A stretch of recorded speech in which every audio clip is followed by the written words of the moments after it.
Well, I drove in from Harrisburg, and it was some 3+ hours ago or 4 that I started, so I feel sort of stuck in a car kind of position.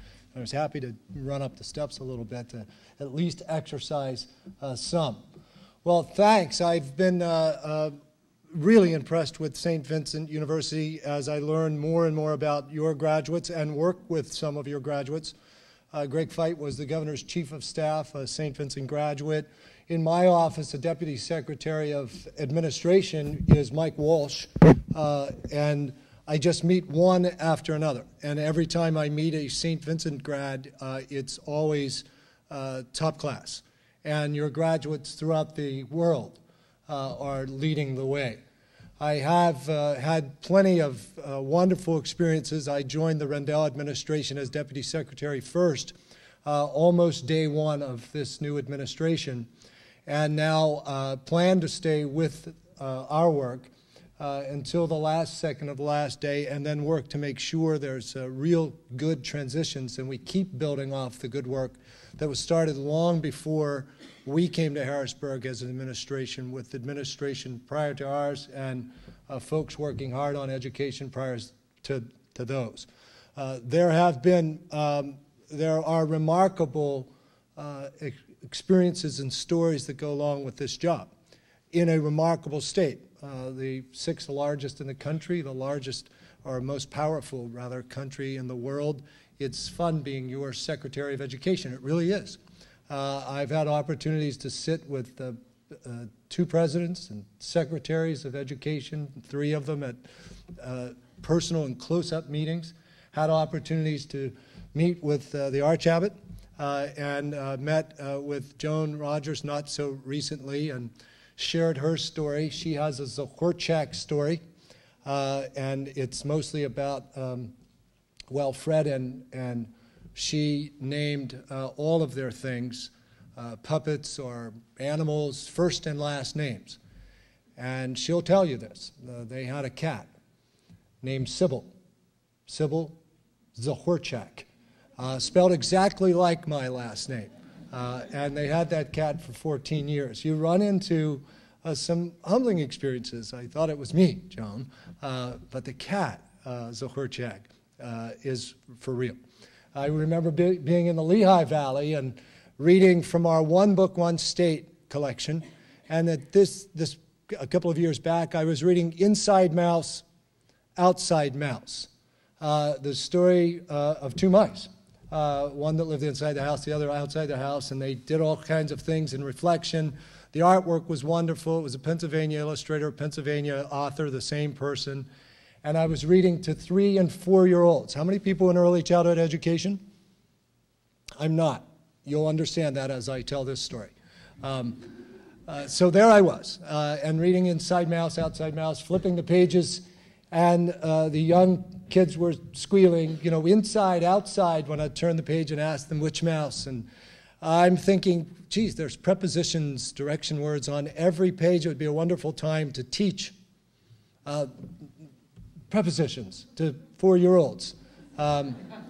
So there I was doing that, and I thought I could do it, and for sure, because they were really into our time together. And so I taught them all about prepositions and described the kinds of words they are and flipped the page, and they all screamed inside, and I read the little thing at the bottom.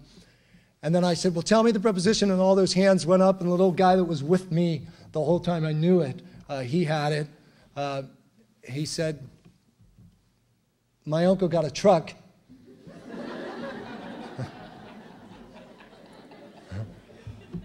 I'm not sure what he was thinking. I thought maybe he thought I was talking about expedition or something that related somehow on the way home. I was thinking, what was I thinking with prepositions? But it's been a fun job. It's been especially fun because we're in a context in this world that I want to share with you quickly. We have education at the forefront of this economy like never before, and for good reason. Forefront in this world like never before. It's a changing world, changing dynamics. I'm sure you're hearing that in everything you're working on with folks at St. Vincent's in your classroom and outside of it. Other countries are working at this too, and other states in our country are at it hard. We want to regain our position as a national state. We also understand that of all the things we do, and I want to emphasize this tonight, that teaching matters more than anything else that we do. And I'll describe what kind of teaching and who it really matters for and why that makes a difference. And our work has been getting great results. And I'll share some of those with you again quickly. So from the world to teaching and into our results in 15 minutes or so, and then I really want to hear your voices, your thoughts and concerns, your ideas for the last part of the time that we'll spend together. And believe me, I couldn't wait to get here. Josh Vigna, some time ago, said he was with a great professor, and he thought that it would be a great idea to come visit Saint Vincent. And like we do, we share that information with your education department and leaders, and I'm blessed, really, to have all of you here tonight. And our country is blessed to have all of you willing to provide your service, your lives, your careers, to the greatest mission that we have in the history of this country, and that is to regain our place. Raising achievement matters a lot. It matters for us as a Commonwealth. It matters for individuals. For us as a Commonwealth, when we have kids that achieved, and you might want to go on to the website at the Department of Labor in Pennsylvania and look at a study done by Harrington. It was done twice.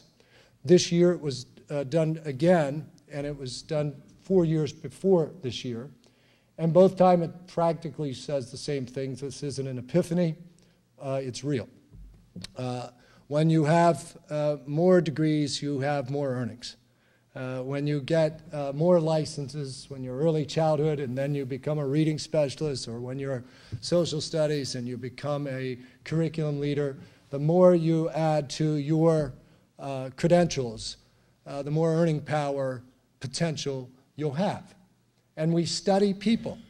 Who are those people who've added, and how much are they earning? And you can see that. And you can see the enormous amount of difference as you go up by degree or by credential in Pennsylvania for real, this labor market that we presently live in.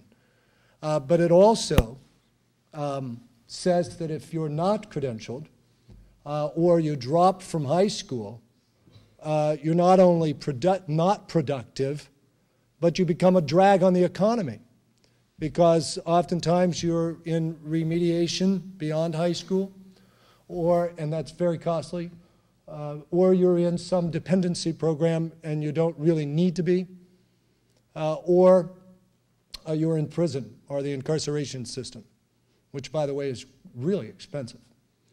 It costs more to go to prison or to house a prisoner than it does to go to the University of Pennsylvania, one of our more expensive private schools. We spend $50,000 a year on 50,000 prisoners in this state. Check out the credentials. Typically, 97% are uncredentialed. About 90% are not very literate. And so we've built a lot of prisons, and it costs a lot of money, and that's part of the drag. So when we say we're interested in all, and all means all, and every child by name, there's big reasons for that. But we also have the reasons of the world economy. When China and India, with half the world's populations, determined to get into the capitalistic ways, into the market, it changed a lot. So half the world's people, 3 billion plus, in 2 countries in capitalism, never before but now, changes a lot of things in the world for all of us. When they both set goals as nations that they want to bring 400 million people in each country out of dire poverty Well, you get it. That's almost it's 2+ times the population as a whole. And that's just the people in dire poverty. And when people come out of dire poverty, it means they have money. And that means they have jobs. And so, as you know, a lot of the world economy is using cheaper labor and looking for people who will do jobs that we used to do for high wages. And those kind of jobs, of course, are gone. And the biggest decline from American job sectors are the kinds of jobs that are called routine cerebral. They take some thinking, but it's routine thinking. The kinds of jobs that are being automated, by the way, I went through Easy Pass on the way here, and no one was in the booth, or the kinds of jobs that are being done, again, cheaper. But there's also, knowing that, hope for us, because we think we can do both sides of the brain, the routine cerebral and the innovative, creative, entrepreneurial side. And if we build up a workforce and we make sure everybody, because we're a small population, is engaged, we can extend the standard of living that your parents and grandparents and others enjoyed in this country as we were number one. So we were number one in the standard of living, and we were also number one in the education systems. We used to produce more high school graduates on time than any other country. We've slipped a lot. As a matter of fact, when my father, the World War II generation, graduated from high school, Korea, South Korea, was graduating about 1/3 of their kids from high school. We were graduating about 85%. Today, decades later, generations later, South Korea is graduating 96% of their students from high school. We're graduating about 80%. That changed. We used to be first in the number of college graduates, and we're anywhere from 9th to 17th, depending on who's reporting.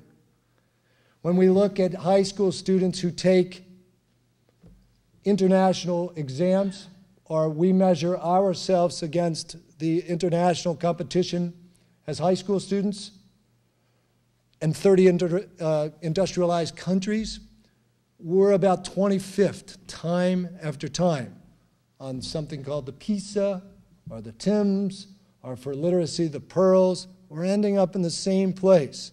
We do fairly well out of the gate, and then it sort of just falls off a cliff for us.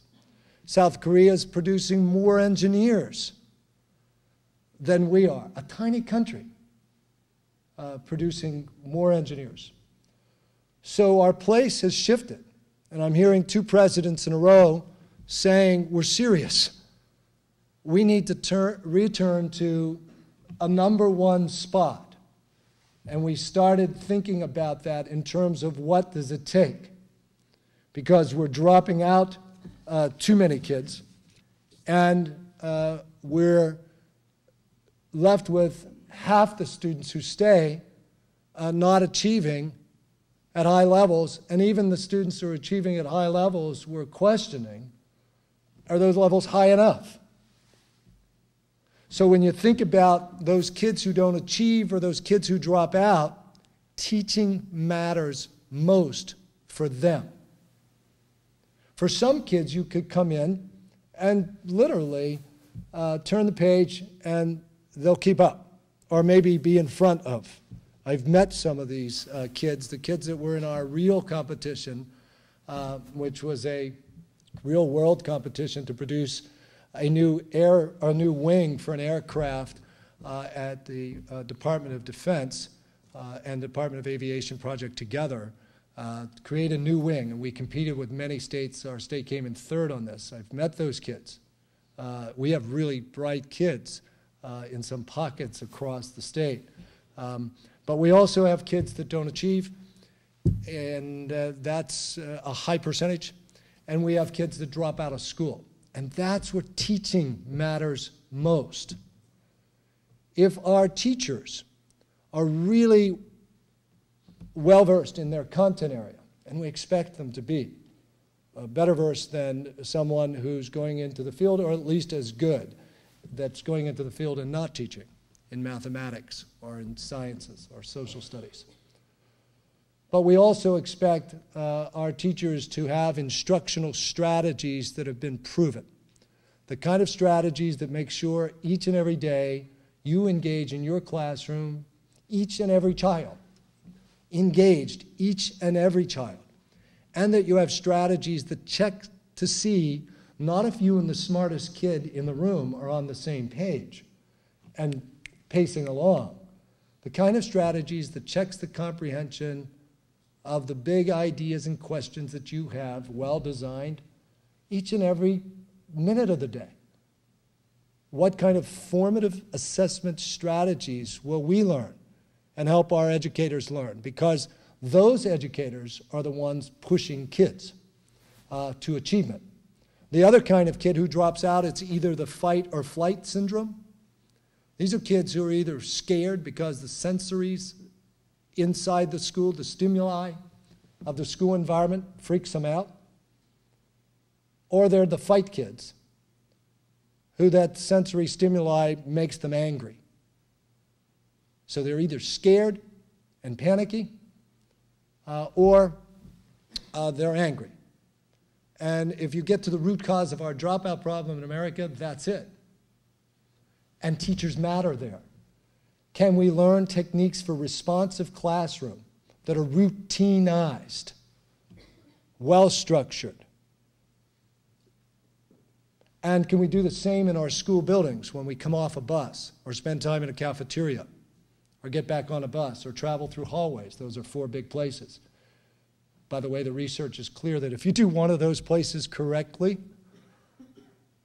you'll reduce 50% of behavior problems in any school building.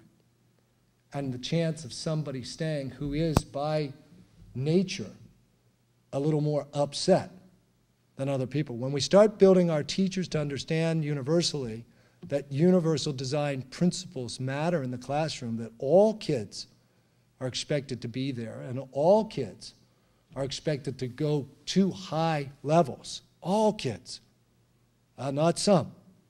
So we have dependency on our teachers. And when you get a teacher with those kind of strategies, get this and underline it.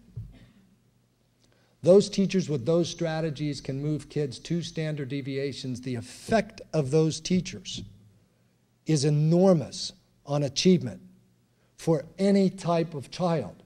So if a poor kid, or if a child with disability, or so-called, or if a child who doesn't speak English as a first language, or a child who's advanced and achieving, if they get a great teacher, that effect of the teacher will move them 2 standard deviations from where they entered. We have those data, proof. And an average teacher will move less. But a poor teacher will move backwards, almost as if you were better off not showing up for the year.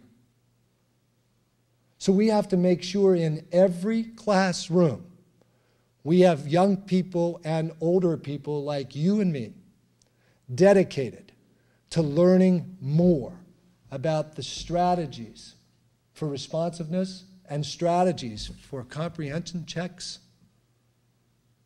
the kinds that will move people. So when you enter a classroom, the decorations and all those nice things are great, and they help with the responsiveness. But more is who that teacher is and what are the strategies that teacher possesses. It's really important. So we've been about that work in Pennsylvania. How do we help our universities who can help us create the kind of expectations and accountability and transparency systems so we know what's coming out, we know how to support student teachers while they're in practice, and we know how to stay side by side with teachers while they're in their first years of practice and hired as employees, so they are not just thrown in. So we're constantly developing one another and pushing each other to these higher levels. It's the most important work in America right now. And you're a part of that work. We're also developing systems we're calling standard-line systems. Something else we found out about those countries that are outdoing us was that they're way better organized.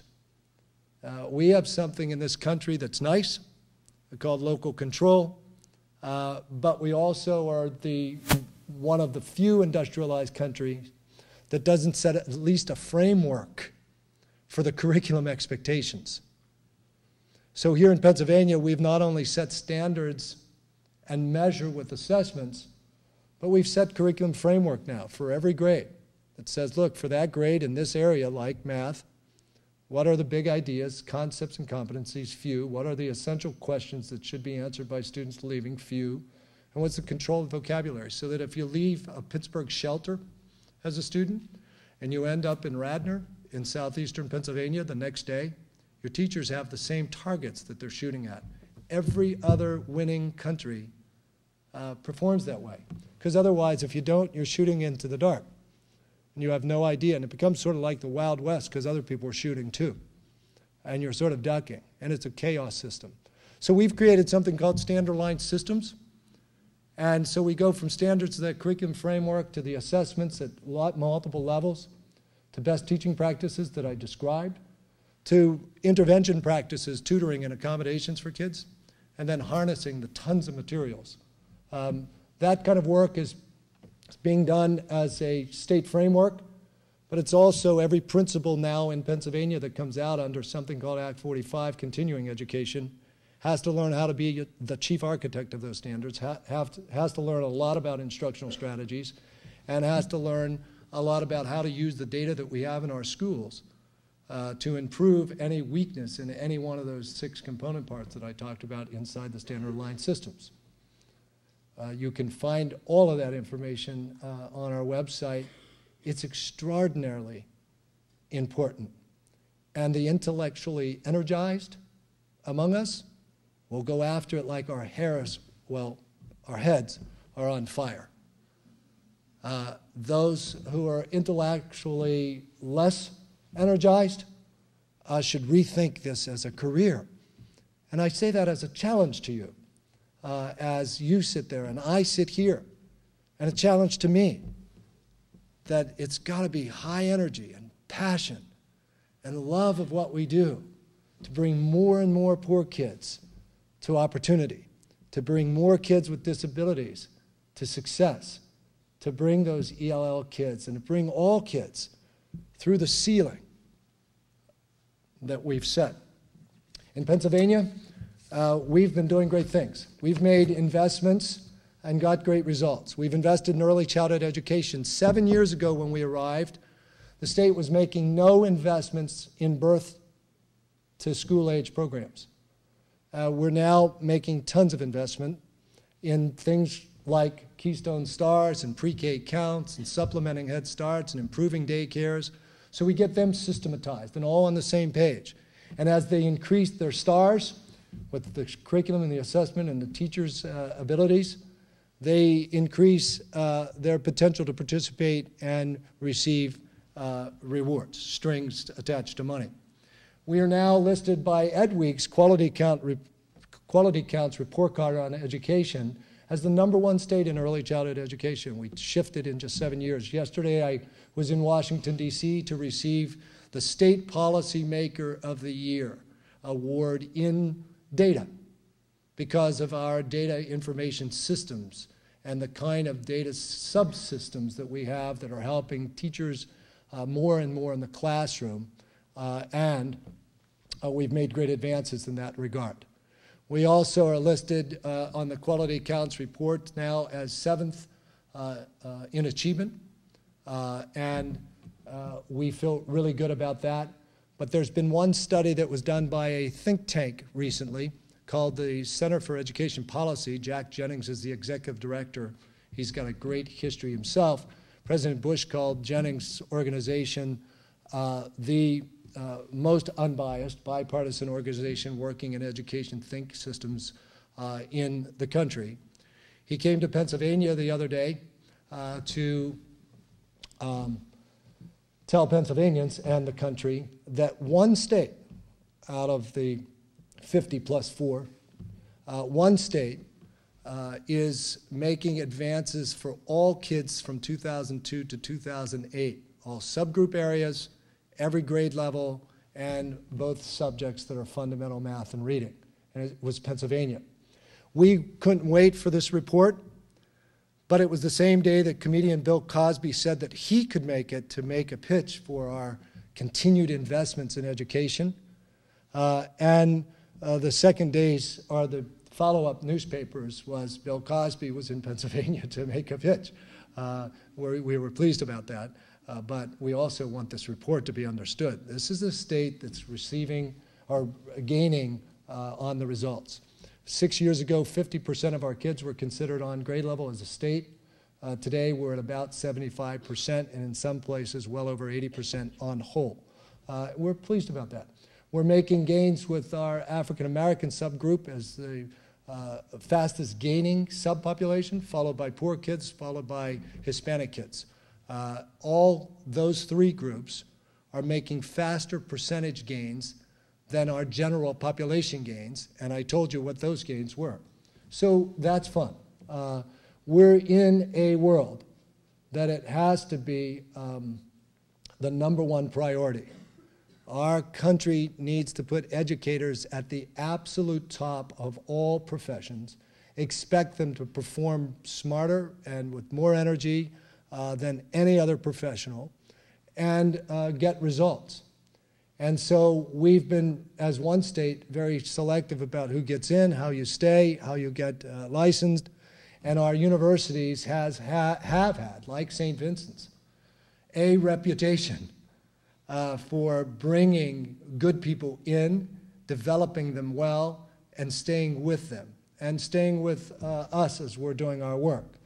So when I was asked, would you consider coming to Saint Vincent, this is my second trip here, I'm flattered, actually honored to be in your presence among you who will be the national leaders in education, in classrooms, and I'm sure well beyond. So thanks for the opportunity. Teaching matters, education matters first and foremost in all of the things that we're doing as a nation and as a state, and each and every one of you by name matters. I'm happy to be here with the State Teacher of the Year. What great honor for us, too, to be in your presence, and thanks. I'm sure you're on a whirlwind tour this year, getting around the state, providing a message on education, what it's like for real in the classroom. We're proud of you.